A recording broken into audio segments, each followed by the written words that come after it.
7ই November শনিবার। মহাযোগের সমুদয় শ্রীজীবন কৃষ্ণ রূপে এক। আজ সন্ধ্যায় একখানি ইংরেজি বই শ্রীজীবন কৃষ্ণ নিজে পাঠ করে সকলকে শোনাচ্ছেন। বইটির নাম কাশ্মীরি শৈবিজম বাই বাসু গুপ্তা। এই পুস্তকের ঈশ্বর তত্ত্বের নিম্নলিখিত অংশটি পড়লেন। ঈশ্বর তত্ত্ব, the fourth stage in the process of cosmic evolution of self is called the Ishvara tattva. দেখ, এই প্যারাগ্রাফটা সবটা আমি আগে পড়ে যাই, তারপর তোদের এর ব্যাখ্যা বলবো। তবে কি জানিস বাবা, যারা আমায় দেখেছে তারা ছাড়া এর একটা কাল্পনিক অর্থ করবে, প্রমাণ ছাড়া এর একটা লিটারাল মানে হয় এই পর্যন্তই। The term of Ishvara means Lord. It is used to deify the condition in nature when all is recognized as one. This tattva is postulated to account for the condition when the subject aham recognizes the object idam. Here, the relationship is this am I, with the emphasis on the this idam. It is the stage of complete self-identification, as when one awakens from sound sleep. Here, the this idam is said to emerge into full view and the divine glory of his being is recognized. This category accounts for the power of universal knowledge, technically called the Gyan Shakti, the knowledge aspects of Shakti or consciousness. It is knowledge as such without reference to any emotion. It is pure awareness without reaction. There is no desire to go towards or away. It is the knowledge that precedes ultimate action. হ্যাঁ, এবার বলি যে ইংরেজি বই পেয়েছেন জীবনকৃষ্ণ বসুগুপ্তর লেখা কাশ্মীরি শৈববাদ। এখানে ঈশ্বর তত্ত্ব সম্পর্কে কি বলা হচ্ছে উনি বলছেন, আমি পড়ে শোনাচ্ছি যে ঈশ্বর তত্ত্ব ফোর্থ স্টেজ, চতুর্থ স্তর, যেটা আত্মিক বিবর্তনের যে চতুর্থ স্তর, সেইটাকে বলা হচ্ছে ঈশ্বর তত্ত্ব কাশ্মীরি শৈববাদে। তিনি ইংরেজিটা বললেন দেখ পড়ে কি বুঝি সেটার একটা লিটারাল মানে পাওয়া যাবে, কিন্তু সেই লিটারাল মানে দিয়ে কি বোঝা যাবে। যাই হোক, আমরা লিটারাল মানেটা দেখি। কি বলছেন ঈশ্বর মানে ভগবান, প্রভু বা ভগবান, মালিক। It is used to deify that condition of nature when all is recognized as one. ঈশ্বর কখন? ঈশ্বর যে প্রভু, ঈশ্বর কখন? যখন প্রকৃতির condition in nature, deify that condition in nature, প্রকৃতির সেই অবস্থাটিকে আমরা ঈশ্বরত্বে, ডেইফাই করা মানে কি?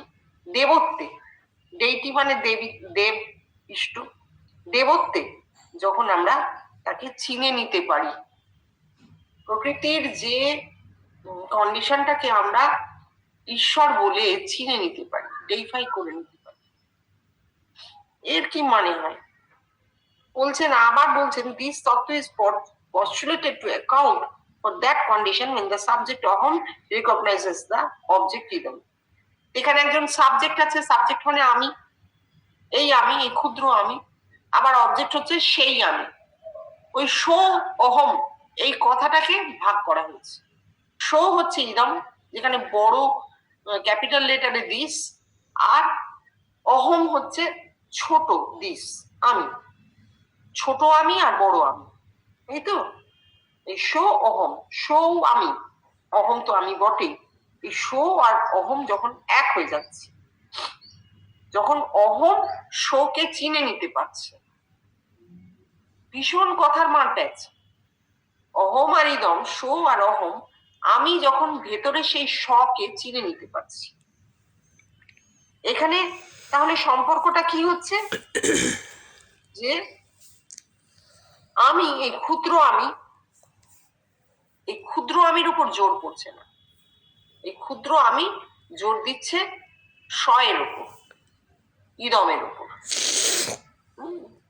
It is the stage of complete self identification. তার মানে আমি এই অহম নই, আমি সেই স্ব-অহম। এইটা যখন কেউ জানতে পারছে, তখন সে তার নিজেকে সম্পূর্ণভাবে চিনে নিতে পারছে, আত্মজ্ঞান লাভ হচ্ছে। যেন গভীর ঘুম থেকে কেউ উঠেছে, উঠে সে তার এই ক্ষুদ্র সত্তাকে আর অনুভব করছে না, সে সেই পরম সত্তা যাকে ইদম বলা হচ্ছে, যাকে স বলা হচ্ছে, সে তার মধ্যে লীন হয়ে যাচ্ছে, যেন গভীর ঘুম থেকে সে জেগে উঠেছে। এটা হচ্ছে আত্মজ্ঞান। আত্মজ্ঞানের পরিণতি বসুগুপ্ত বলছেন কাশ্মীরি শৈববাদে এইটি চতুর্থ স্তর, যেখানে ইভলিউশন অফ সেলফ, আত্মিক বিবর্তনের একটা চরম অবস্থা দেখা যাচ্ছে, যাকে ঈশ্বর তত্ত্ব বলা হচ্ছে। Here this idom is said to emerge into full view and the divine glory of his being is recognized. এও এক ভজঘট ব্যাপার হলো। সেটা কি বলছেন? বলছেন এইখানে যে মুহূর্তে আত্মজ্ঞানী নিজের সেই স্বকে জানতে পারছে, ইদমকে জানতে পারছে, তখনই কিন্তু ইদম নিজের সম্পূর্ণ রূপে প্রকাশিত হবে, ফুল ভিউ, আবির্ভূত হবে। and the divine glory of his being is recognized. তার সেই জ্যোতির্ময় রূপ যখন জেগে উঠবে, তা কিন্তু দেখেই চিনতে পারা যাবে এই সেই ইদম, এই সেই আমার পরম সত্তা। আমি তাকে ভিতরে দেখেছি এবং আমার এই ক্ষুদ্র আমি নয়, এই পরম সত্তাই প্রকৃত আমি। এই category, this category accounts for the power of universal knowledge, technically called the জ্ঞান শক্তি, the knowledge aspect of Shakti or consciousness. এইখানে ভদ্রলোক আবার কিছুটা অন্যরকম কথা বলছেন। এতদূর আমরা কিন্তু বুঝেছি কি বলতে চেয়েছেন, আমরা জানি। আমরা যখন জীবন কৃষ্ণকে ভেতরে দেখেছি, তিনি ইদম, আমার এই অহম এক হয়ে গেছে, অহম ইদমে মিলে গেছে, সোহম হয়ে গেছে, এটা আমরা বুঝতে পেরেছি এবং তাকে আমরা সম্পূর্ণ জ্যোতির্ময় রূপে, বিভাময় রূপে দেখেছি। ঠিক এইবার যেটা বলছেন উনি, যে এই ক্যাটেগরি, এই অবস্থার সম্পর্কে বলা যায় এটা ইউনিভার্সাল নলেজ, মানে বিশ্বব্যাপী যে জ্ঞানের কথা হচ্ছে, বৈশ্বিক জ্ঞান, একে বলা যায়। তারপর বলছেন টেকনিক্যালি একে জ্ঞান শক্তি বলে, অর্থাৎ শক্তি বা চৈতন্যের জ্ঞান, জ্ঞান অংশটির কথা হচ্ছে, জ্ঞান অ্যাসপেক্টের কথা হচ্ছে। এখানে চৈতন্য শক্তিকে উনি এক করে দিয়েছেন, যেটা আমরা এখন জানি, একদম বিজ্ঞান বলে দিয়েছে যে চৈতন্য আর শক্তি কখনোই এক নয়, শক্তি আলাদা, চৈতন্য আলাদা। It is knowledge as such without reference to any emotion. It is pure awareness without reaction. There is no desire to go towards or aware. It is the knowledge that precedes ultimate action. তাহলে কি বললেন? এটি শুদ্ধ জ্ঞান, বিশুদ্ধ জ্ঞান। এ থেকে কোনো আবেগ জন্মাবে না, কোনো ভাব ভক্তির বিলাস, মাথায় কোনো রকম তরঙ্গ জন্মাবে না। এমনই এই জ্ঞান, পরম জ্ঞান। এই পরম জ্ঞান কি করে? কোনো দিকে তাকে যেতেও দেয় না, কোনো দিকে তাকে ঠেলেও না, কোনো দিক থেকে সরেও আসে না, সে যেখানে ছিল সেখানেই থাকে, অর্থাৎ নিস্তরঙ্গ, যাকে জীবন কৃষ্ণ বলছেন যে quiet, having no ripples too, শান্ত স্থির সমুদ্রের মতন নিস্তরঙ্গ, যেখানে কোনো এতটুকু রিপল পর্যন্ত ঘুরবে না। মাথায় সেই অবস্থাটা তৈরি হয় যদি কারোর এইরকম বিশুদ্ধ জ্ঞান লাভ হয়, সেখানে ভক্তির আবেগ, বিলাস, ভাব কিছুই আসে না। ভালো কথা, এটা ঠাকুর আরো সুন্দর বলেছেন একটা রূপক গল্পের মধ্যে, একটা পাখি উড়ছিল, সে জাহাজের মাস্তুলের থেকে উড়ে উড়ে একবার উত্তর, একবার দক্ষিণ, একবার পূর্ব, একবার পশ্চিম, চারিদিক ঘুরে ঘুরে কিছু না পেয়ে আবার এসে মাস্তুলে বসলো এবং একদম নিশ্চেষ্ট হয়ে গেল, অর্থাৎ কোনো দিকে যাবার নেই। পাখি আত্মা, আত্মা পক্ষী। আমাদের ওই অহম যখন ইদমকে পায়, ওই স্থির শান্ত সমুদ্রকে পায়, ইদম, এই যখন জানা যায় যে ওই সমুদ্রও আমি, আমারই ভেতরে সমুদ্র, সুতরাং সমুদ্রও আমি, তখন সেই আত্মা পক্ষী নিশ্চেষ্ট হয়ে যায়, তার মাথায় আর কোনো ব্যক্তি সত্তা নিশ্চেষ্ট হয়ে যায়, আর কোনো ভাব জাগে না। এই পর্যন্ত বলা হয়েছে। এইবার বলো।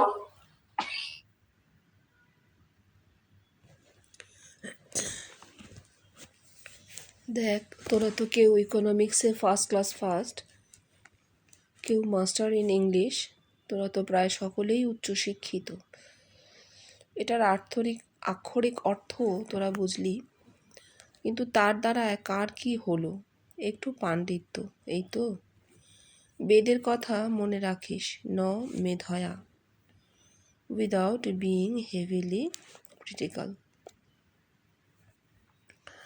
তোদের বলি শোন, এই 4th স্টেজটা তোরা এখন কোন ভূমিটা ধরবি? বিজ্ঞানময় কোষের 2য় ভূমি, 6ষ্ঠ ভূমি, না তন্ত্রমতের 4র্থ ভূমি অনাহতকে ধরবি, না বেদান্তের 4র্থ ভূমি স্বপ্নবৎ, কোনটা ধরবি? লেখক যখন ইভলিউশন অফ সেলফ বলছে, সে তো শুরু হয় প্রাণময় কোষে জল দর্শন থেকে। আর আমি তোদের কি বলেছি? এই জল দর্শন, এইও ঈশ্বর দর্শন। এরপর এক বা একাধিক অনুভূতি হতে হতে শেষে সহস্রারে ভগবান দর্শন। এই সবই ঈশ্বর তত্ত্ব। তাহলে লেখক কি মনে করে 4th স্টেজ কথাটা ইউজ করলেন? সাংখ্যকার 4র্থ ভূমিতে জ্যোতি দর্শনকে ভগবান দর্শন বলে গেছে, যদিও এটা ভগবান দর্শন নয়, কারণ ভগবান দর্শন হয় সহস্রারে বেষ্টির। তাহলে বেদের বিজ্ঞানময় কোষে যেখানে ভগবান দর্শন হয় সেই স্টেজের কথাই বলছে, কারণ তার পরের লাইনেই বলছে দ্য টার্ম ঈশ্বরা মিন্স লর্ড, জগতের শ্রেষ্ঠ নাগরিক। এই লর্ড কথাটা কেন ব্যবহার করা হয়েছে? না to defy that condition in nature. বলতে পারিস নেচার কথাটির অর্থ? ওরে মানুষ রে, মানুষই লর্ড হয় কখন? when all is recognized as one। এই কিন্তু একটা লোককে বললে হবে না, জগৎকে বলতে হবে। এই যা তোরা বলছিস আমায় তোদের অন্তরে দেখে, তবেই হবে কমপ্লিট সেলফ আইডেন্টিফিকেশন। জগতের সমস্ত মানুষে যখন এক নিজেকে রিপেয়ার করে ইন্টু ফুল ভিউ। আমার তোরা কেউ খণ্ড খণ্ড করে দেখিস না তো, এই হচ্ছে ফুল ভিউ। বাদ বাকি তোরা সবই বুঝিস। আর এইখানটা বলেনি, এখানে আমার ডট ডট আছে তো, উনি কিছু কথা বাদ দিয়েছে। যাই হোক, আমি জীবনকৃষ্ণ যা যা বলেছেন এগুলোর আর কোনো ব্যাখ্যায় যাব না। তার কারণ উনি বেষ্টিতে, এই ভদ্রলোক বেষ্টিতে কি বলতে চেয়েছেন, এবং জীবনকৃষ্ণ নিজের সাধন পদ্ধতি মানে সাধন দিয়ে বেষ্টির কথাটাই বলেছেন, কিন্তু এই প্রাণময় কোষে জল, জ্যোতি, অমুক সুখ এইগুলোই বলেছেন। তা আমরা বেষ্টি নিয়ে আলোচনাটা করব না, কারণ যে ভদ্রলোক লিখেছেন তিনি নিজের অজ্ঞাতসারেই কিন্তু বিশ্বব্যাপিত্বের কথাটি লিখেছেন। যেহেতু তার এটি ধারণালব্ধ জিনিস, তিনি অনুভূতিতে কিছু দেখেননি বা সেভাবে তার মধ্যে কিছু প্রকাশিত হয়নি, সেই জন্যে আমরা সেটাকে ধরে নিচ্ছি যে তিনি ইন্টেলেকচুয়ালি ধরেছেন, মেধা দিয়ে ধরেছেন। যদি তাও হয় তাহলে আমরা কাশ্মীরি শৈবিজমে ফিরে যাই। কাশ্মীরি শৈববাদ কি বলছে? শিবের 5টি মুখ। সেই 5টি মুখের প্রথম হচ্ছে শিব তত্ত্ব, তারপর শিব শক্তি তত্ত্ব, তারপর সদাশিব তত্ত্ব, তারপর ঈশ্বর তত্ত্ব বা তারপর সদাখ্যা তত্ত্ব। এই যদি আমরা ধরি তাহলে প্রথমে শিব তত্ত্ব মানে নির্গুণ, পিতৃবীজে আমাদের অবস্থান জানা যাচ্ছে না। শিব শক্তি তত্ত্ব, পিতামাতার মিলন, দেহের সৃষ্টি হলো। সদাশিব তত্ত্ব, এই জীবন দেহকে বহন করে নিয়ে চলেছে যে জীবন, সেই সদাশিব তত্ত্ব। সেই সদাশিবের মধ্যে দেহে সারাক্ষণই একটি আনন্দের হিল্লোল বয়। সে আনন্দ যে কোনো রকম হতে পারে। আমাদের মনে রাখতে হবে আনন্দ ব্রহ্ম থেকেই উৎসারিত হয়, ব্রহ্মই সমস্ত আনন্দের উৎস। সে যদি কেউ বলে কোলভিলরা যে নাচে গায়, যেমন অভেদানন্দজি বলেছিলেন, হ্যাঁ, সে আনন্দ ব্রহ্ম উৎস তার। সুতরাং সদাশিব তত্ত্বে আমাদের দেহে সারাক্ষণ একটি আনন্দের হিল্লোল বয়। এরপর হচ্ছে ঈশ্বর তত্ত্ব। ঈশ্বর তত্ত্ব কি? যখন মানুষটার সমস্ত রকম বেশি সাধন শেষ হয়ে গেছে, আনন্দের স্বরূপকে সে জানতে পেরেছে, তার মধ্যে সেই ঈশ্বর into full view and divine glory emerge করেছেন, দেখতে পাওয়া গেছে, ভেতরে ঈশ্বরকে দেখতে পাওয়া গেছে এবং চিনতে পারা গেছে। শুধু দেখা নয়, চিনতে পারা গেছে। এই যে অবস্থাটা, এইটা যিনি লিখছেন তিনি কখনোই বেষ্টির কথা লিখছেন না, তিনি বিশ্বব্যাপীত্বের কথাই লিখছেন। হ্যাঁ, একজন মানুষকে নিয়ে লিখছেন বটে, কিন্তু বেষ্টির কথা লিখছেন না, বিশ্বব্যাপীত্বের কথাই লিখছেন। এইবার তাহলে আমরা জীবন কৃষ্ণের এই বেষ্টির ব্যাখ্যাটা শুনে নিলাম, ঠিক আছে। উনি একটা জায়গা ধরেছেন যে লর্ড কেন বলা হচ্ছে, জগতের শ্রেষ্ঠ নাগরিক, কিন্তু লর্ড কেন ব্যবহার করছে? কারণ লর্ড বললেই কি হয়, যদি মনিব থাকে তাহলে তার চাকরও আছে, তাহলে দ্বৈতবাদ চলে আসে। এই দ্বৈতবাদটিকে উনি ধরেছেন যে না, এই দ্বৈতবাদ থাকবে না। যদি কারোর ধারণা এমন পরিষ্কার হয়ে থাকে, যিনি এতটা বলেছেন, তিনি লর্ড কেন বলবেন? তিনি লর্ড তো বলবেন না, তিনি অহম ইদম এক করে দিচ্ছেন, সোহম বলছেন, মুখে বলছেন সোহম, কিন্তু লেখবার সময় লর্ড লিখছেন, এটা উনি ধরেছেন। হ্যাঁ, এটা একটা বড় অ্যানোমালি, এটা চলে না। এই যে তারপরেই বলছেন যে তোরা যে আমার অন্তরে দেখিস, সেটা হচ্ছে কমপ্লিট সেলফ আইডেন্টিফিকেশন। হ্যাঁ, অহমিদম এক হয়ে গেছে, এখানে আর লর্ড নেই। জগতের সমস্ত মানুষ যখন এক নিজেকে দেখিয়ে রিঅ্যাপিয়ার করে ইন্টু ফুল ভিউ, আমায় তোরা কেউ খন্ড খন্ড করে দেখিস না। হ্যাঁ, সে কথা আমরা আগেই বলেছি, আমরা আগেই এটা আলোচনা করে নিয়েছি যে যখন দেখা হয় তখন কাউকে কেটে কেটে দেখা হয় না, গোটাটাই দেখা হয়। তো এখানে পরিষ্কার হয়ে গেছে, অহম এবং ইদম এক হয়ে গেছে। যে ভদ্রলোক লিখেছেন তাকে ধন্যবাদ দিতে হবে যে তিনি কত আগে, কাশ্মীরি শৈববাদ আজকের লেখা নয়, বসুগুপ্ত আজকের লোক নন, সে কোন কালে তিনি লিখেছেন তো সম্পূর্ণ জিনিসটা লিখেছেন। হ্যাঁ, একটাই ভুল হয়েছে, সেটা হচ্ছে ওনার দ্বৈত বোধ যায়নি। তা তো যাবে না, তার কারণ তার ভেতরে এই জিনিসটা ঘটে ওঠেনি, তখনও বিবর্তনের এই জায়গাটা বাকি আছে। এইবার পড়ো।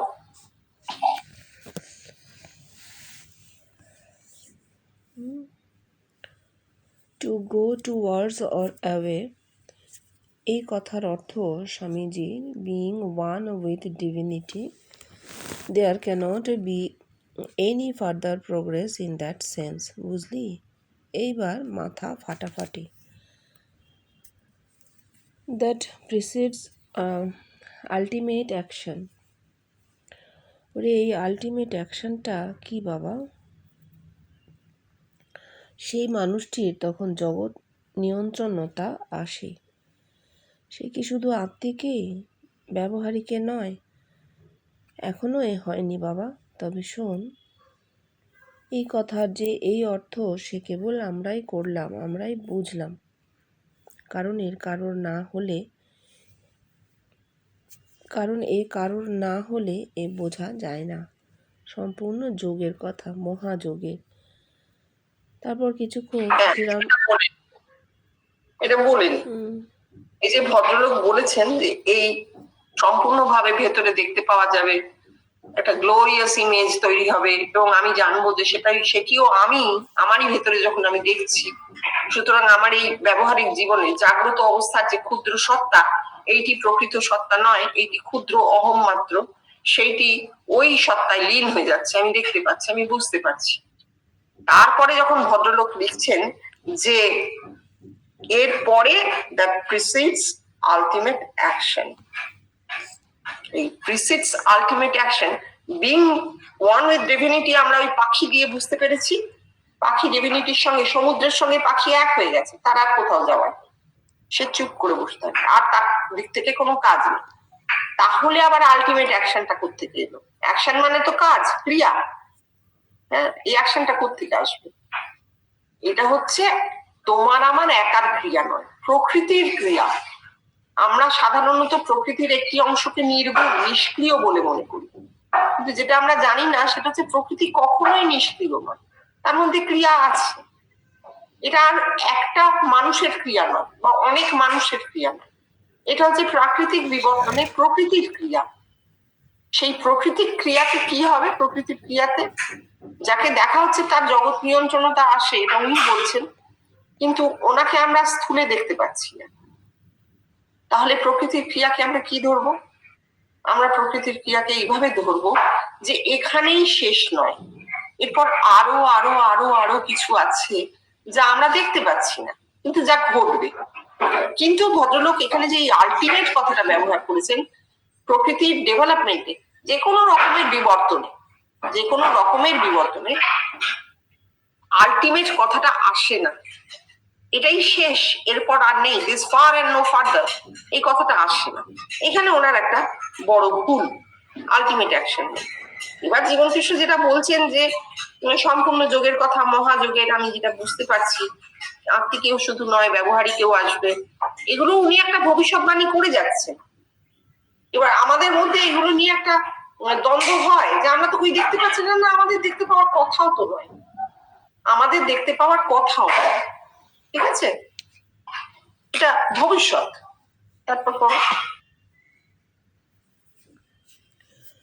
তারপর কিছুক্ষণ শ্রী শ্রী রামকৃষ্ণ কথামৃত পাঠ চলার পর বললেন, শিব সূত্রের মানে কি জানিস? সূত্রের সঙ্গে এক হওয়া। সূত্র এখানে আমাদের প্রত্যক্ষানুভূতি দিয়ে বুঝেছি ও দেখেছি, সে আমারই রূপ, সর্বব্যাপী, ভগবান তমস্মাৎ সর্বগত শিব। এসব শুধু কথার কথাই ছিল, প্রমাণ এইখানেই আমাকে কেন্দ্র করেই ফুটেছে। হ্যাঁ, সূত্র ওনার রূপ, তাহলে কিন্তু আমাদের ওই অবলম্বন কথাটা চলে আসছে, তাই না? ওনাকে দেখেছি তাই এই প্রাপ্তি হয়েছে। তো অবলম্বন তো অদ্বৈতবাদের কথা নয়, অদ্বৈতে তো কোনো অবলম্বন নেই, নিরালম্ব অবস্থা, ওই যে পাখি, তার কোনো অবলম্বন নেই। ভূমার সঙ্গে এক হয়ে গেলে তো আর অবলম্বন থাকে না, তাই না? আর উনি বলছেন ভূমৈব সুখমে, অর্থ যে ভূমাই হচ্ছে সুপ্রতিষ্ঠিত জ্ঞান। তো ভূমার সঙ্গে এক হয়ে গেলে সেই জ্ঞানই সুপ্রতিষ্ঠিত হয়ে গেল, আর পরবর্তী কিছু নেই। তাহলে ওকে যে সূত্র আমরা ধরবো, আমরা এখনো ধরতে পারি, কিন্তু সেও কোনো স্থায়ী ব্যাপার নয়। সূত্র উনি ওকে ধরে একত্ব, শিবত্ব, তাই বলছেন শিব সূত্র। কিন্তু যখন ভবিষ্যতের দিকে তাকাচ্ছি, আমরা যখন সামনের দিকেই তাকিয়ে আছি, তখন এখানে আর এই সূত্রটাও কাজে লাগছে না। ওকে দেখা, ওকে অবলম্বন করে পাওয়ার যে সূত্র, সেটাও আর কাজে লাগছে না। ভবিষ্যৎ তা থাকবে না, ভবিষ্যতে অন্য কিছু ঘটবে। তখনো পর্যন্ত সেটাই ফুটেছে, বর্তমান কাল সেইটা তিনি বলেছেন। ঠিক আছে, আজকে না এই অবধি থাক।